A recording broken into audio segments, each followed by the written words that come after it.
Selamat berjumpa kembali di dalam layanan audio Sahabat Seperjalanan. Hari ini adalah hari Minggu 16 Oktober 2022. Tema renungan saat teduh kita dengan judul Di Mata Tuhan Semua Sama. Di mata Tuhan semua sama. Firman Tuhan terambil dalam Mazmur 49 ayat yang kedua sampai dengan ayat yang keempat.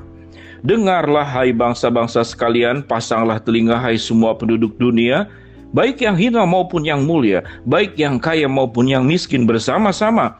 Mulutku akan mengucapkan hikmat, dan yang merenungkan hatiku ialah pengertian. Mari kita berdoa. Bapa yang di dalam surga, kami ingin belajar jikalau dunia ini memberikan banyak sekali pembedaan, namun di mata Tuhan semua manusia adalah sama. Biarlah ya Tuhan kami memiliki hikmat pengertian berdasarkan kebenaran firman Allah. Dalam nama Tuhan Yesus kami berdoa, amin. Shalom sahabat seperjalanan yang dikasihi Tuhan, di mata Tuhan semua sama. Sebelum kita belajar tentang di mata Tuhan semua sama, mari kita melihat di mata dunia manusia itu ternyata tidak sama. Ada pembedaan yang memang wajar itu terjadi sebagai proses sebab akibat. Misalkan kalau orang malas belajar, maka dia tidak akan mendapatkan gelar tertentu. Tetapi jika orang rajin belajar, dia bisa mencapai S3 bahkan sampai kepada profesor. Hasilnya adalah tidak sama. Maka itu adalah proses alamiah. Orang-orang yang menjaga kesehatan akan bugar badannya, tetapi orang yang tidak menjaga kesehatan akan penuh dengan sakit penyakit. Maka hasilnya tidak sama. Itu adalah proses alamiah. Ada proses alamiah yang membuat kita menjadi tidak sama. Menjadi lebih buruk atau lebih baik, ada upaya yang harus kita lakukan. Dan itu adalah perintah Tuhan. Semua berkat anugerah yang Allah berikan kepada kita, semuanya diberikan secara sama. Namun tatkala disikapi dengan cara berbeda, maka menjadi tidak sama di dalam proses untuk mencapai sebuah hasil. Ada orang berhasil, ada orang gagal. Ada orang menjadi kaya karena rajin. Ada orang menjadi miskin karena malas. Ada orang mendapatkan jabatan tinggi karena dia punya integritas, punya kapasitas, punya katakanlah prestasi. Ada orang tetap sama seperti itu saja, tidak bergerak kemana-mana karena tidak ada upaya. Itu yang namanya proses alamiah. Tapi ada yang namanya proses dipaksakan karena faktor dosa manusia.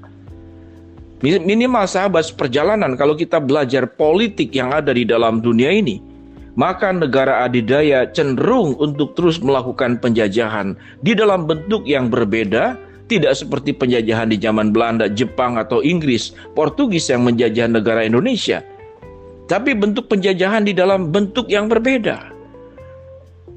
Kalau kita belajar tentang Freeport, dulu itu hanya bagian daripada Indonesia cuma 9%. Di zaman Jokowi ditingkatkan menjadi milik Indonesia 51%. Maka seyogianya kalau kita belajar secara hubungan, itu adalah tanah Indonesia, itu adalah tambang Indonesia. Bayangkan cuma 99%. Sekalipun saya tidak mengerti apa itu proses ekonomi dan bagaimana orang berbisnis dan berjual beli, namun secara pikiran sederhana saja itu sesuatu yang sangat berlebihan, atau bahasa lainnya adalah keterlaluan. Bagaimana mungkin kita sebagai tuan rumah kita menjadi pemilik, tapi kita hanya memegang 9%. Itu hanya contoh. Sebuah penjajahan, sebuah kejahatan yang dikemas di dalam bentuk hukum, yang dikemas dalam bentuk perjanjian. Karena kita tidak punya daya, karena kita tidak punya kemajuan, kemudian mereka yang punya daya, yang punya kemajuan, yang punya pengetahuan, yang punya teknologi, seyogianya bahwa kelebihan-kelebihan yang dimiliki itu adalah untuk kesejahteraan penduduk dunia. Namun dipakai untuk kelompok, namun dipakai hanya untuk negara adidaya tertentu. Dan di sanalah terjadi katakanlah proses tidak sama yang dipaksakan, yang didasarkan oleh naluri hawa nafsu dan dosa. Dalam keseharian kita pun sama sahabat seperjalanan. Dalam lingkup yang lebih kecil, kehidupan setiap sahabat seperjalanan pasti pernah punya pengalaman yang seperti demikian. Kita tidak bisa mengkritik, kita tidak bisa melawan mereka yang punya kemampuan dan daya. Sementara yang punya hak sekalipun itu adalah hak asasi kita, hak kepemilikan kita, itu bisa dirampas. oleh mereka yang berkuasa. Bagian firman Tuhan yang kita baca tadi, apa yang dikatakan? Dengarlah hai bangsa-bangsa sekalian, pasanglah telinga hai seluruh penduduk dunia. Ayat yang luar biasa pada Mazmur 49 ayat yang kedua. Dengarlah hai bangsa-bangsa sekalian, pasanglah telinga hai semua penduduk dunia. Baik yang hina maupun yang mulia, baik yang kaya maupun yang miskin, bersama-sama. Ini firman Allah. Dengarlah hai penduduk dunia, pasanglah telinga hai penduduk dunia. Dengarlah hai bangsa-bangsa sekalian, bahwa di hadapan Allah, segala sesuatu yang dibuat oleh manusia itu akan berhadapan dengan Sang Penciptanya. Dengan demikian, sahabat seperjalanan yang dikasihi Tuhan, akhir daripada hidup manusia kalau kita baca pada ayat-ayat yang berikut, pada ayat yang ke-7. Mengapa aku takut pada hari-hari celaka, pada ayat yang ke-6. Pada waktu aku dikepung oleh kejahatan pengejar-pengejarku, mereka percaya akan harta bendanya dan memegahkan diri dengan banyak kekayaan mereka. Tidak seorang pun dapat membebaskan dirinya atau memberikan tebusan kepada Allah ganti nyawanya, karena terlalu mahal harga pembebasan nyawanya dan tidak memadai untuk selama-lamanya. Setiap individu, kelompok, termasuk bangsa, siapapun yang memiliki semua kuasa, ingatlah, di hadapan Allah semuanya sama. Dan tidak ada seorang pun yang bisa menebus nyawanya. Kalau ada satu saatnya, setiap kita akan berhadapan dengan maut dan kematian. Di hadapan Tuhan semuanya sama. Dengan memahami pemahaman seperti demikian, sahabat seperjalanan, biarlah kita belajar menjadi pribadi-pribadi. Kalau kemudian kita diperlakukan tidak adil, ingatlah, keadilan akan ditegakkan oleh Tuhan, karena di hadapan Tuhan semuanya sama. Bagi kita yang mengalami kejayaan, kelebihan, mengalami kesuksesan, ingatlah, di hadapan Tuhan sama.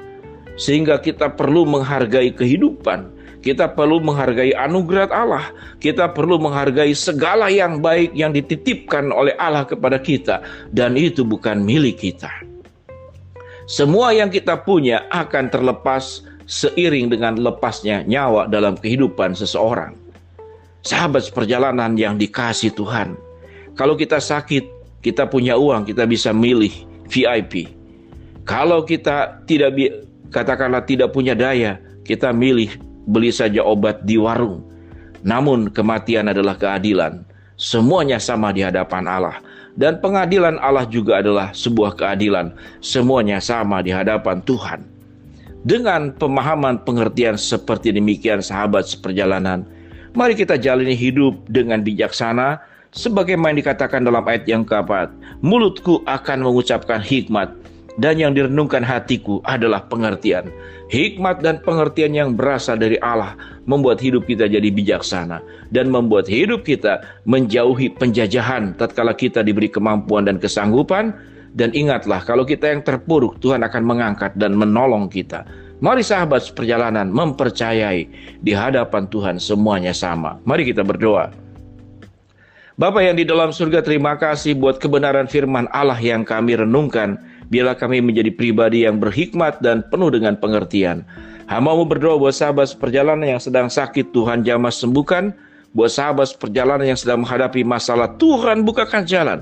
Buat sahabat seperjalanan yang sedang memohon berharap sesuatu kepada Tuhan, Tuhan akan kabulkan sesuai dengan kehendak, waktu, dan caranya Tuhan. Di dalam nama Tuhan Yesus kami berdoa. Amin.